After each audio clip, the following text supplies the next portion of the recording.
आज हम आपको कबीर जी का जीवन परिचय बताएंगे।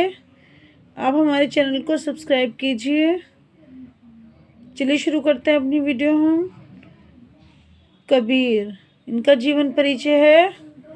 कबीर का जन्म 1398 ईस्वी में वाराणसी में हुआ और मृत्यु 1518 ईस्वी में मगहर में। उनके बारे में अनेक किंवदंतियाँ मिलती हैं। उन्हें नीरू और नीमा नामक जुलाहा दंपति ने पाला पोसा। कबीर पढ़े लिखे नहीं थे, किंतु उनका ज्ञान अनुभव अपार था।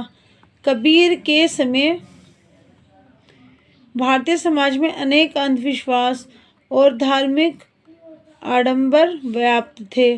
हिंदू मुसलमानों के विश्वासों और मान्यताओं में विषमता बढ़ रही थी। समाज कठिन परिवर्तन के दौर से गुजर रहा था। कबीर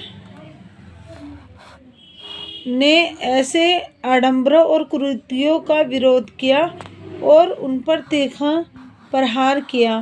कबीर का विश्वास था कि प्रेम पूर्वक भक्ति से ईश्वर को प्राप्त किया जा सकता है, दिखावे से नहीं। फिर इसके डालिए कबीर की प्रमुख रचनाएं। कबीरदास की सभी रचनाएं कबीर ग्रंथावली में संग्रहित हैं। उनका मुख्य ग्रंथ बीजक है। कबीर का काव्य सखी सबद रमेनी के माध्यम से जाना जाता है।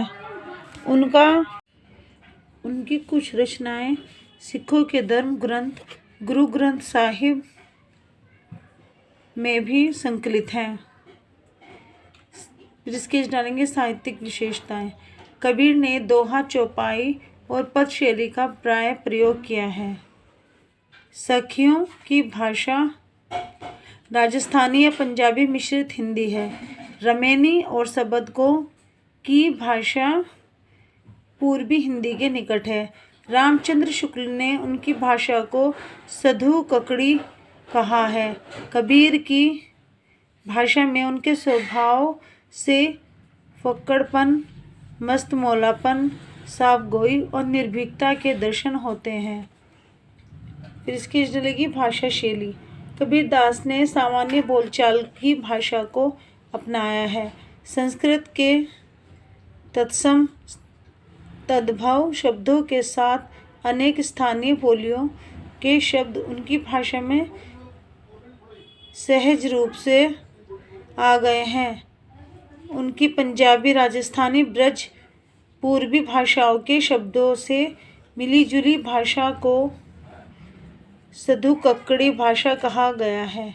कुछ विद्वान उसे खिचड़ी भाषा भी कहते हैं। कबीर की भाषा शैली के माध्यम से उनका व्यक्तित्व स्पष्ट झलकता है।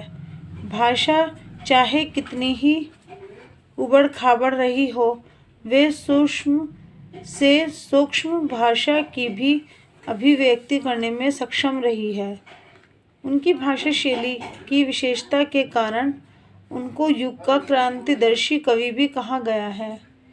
यह है कबीर का जीवन परिचय।